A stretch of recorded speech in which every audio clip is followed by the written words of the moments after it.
Yeah, installing DX-TQSL is pretty simple. Just go over to the apps menu in DxQSO and choose your environment, Windows or Mac. In this case, I'm going to download on the Mac. Once it is installed,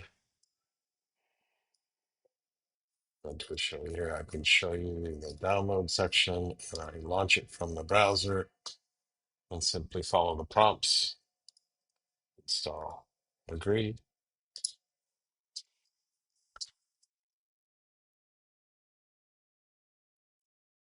Okay. I'm taking my thumbprint. I'll just type it in, and I'm installed.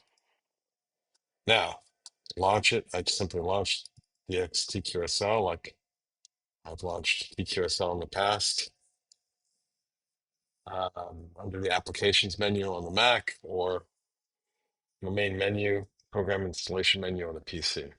So here I can configure. When I first log in, when you first do install it, you're not going to be logged in. So when you launch it, you're going to get a username prompt, and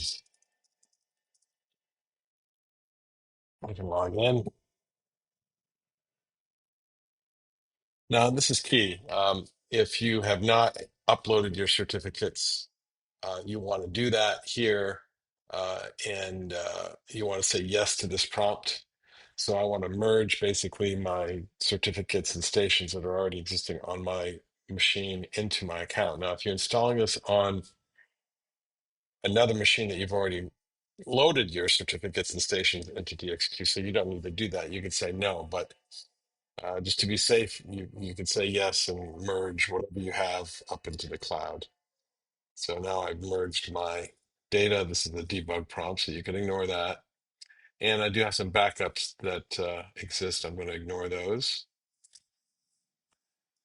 And this is my station information. So this is all synced with the cloud now.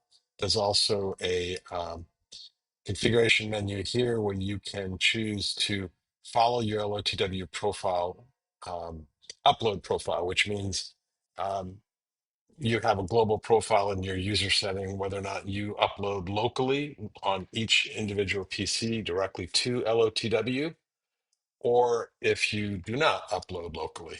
So in my case, I've said it do not upload locally because I then have the server upload it for me.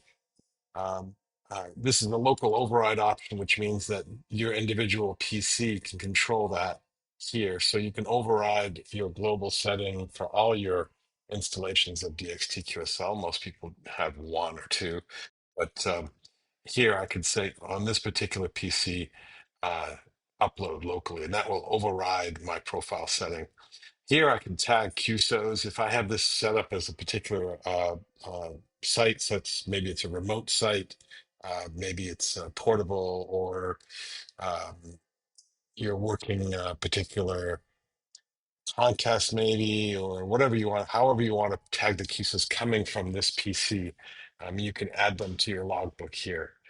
I can override within DxQSO what station within DxQSO this data is going to be sent to. So normally it listens to the logbook application. If you say no here, if you say yes, you can ignore what the logbook application says, and you can upload it to one of your own stations that you define in DxQSO.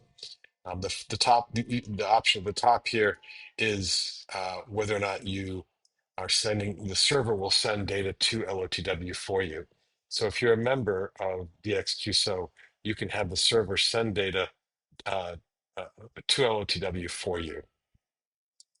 That means if you're using a mobile app, for example, you can have DxQSO take care of all that for you rather than having to load your data into an intermediate logging program.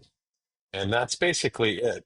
So you can always choose to log out here, but normally you just stay logged in for forever with your DxTQSL installation. And again, your certificates and your stations um,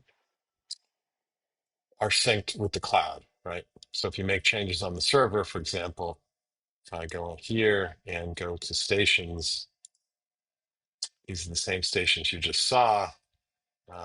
And I can edit one of these stations and change the data here. And I can also choose to send the data to, in this case, in the home contest, home station case, I can send it to my field day, and I'm sending it to field day 2025 event. Thank you.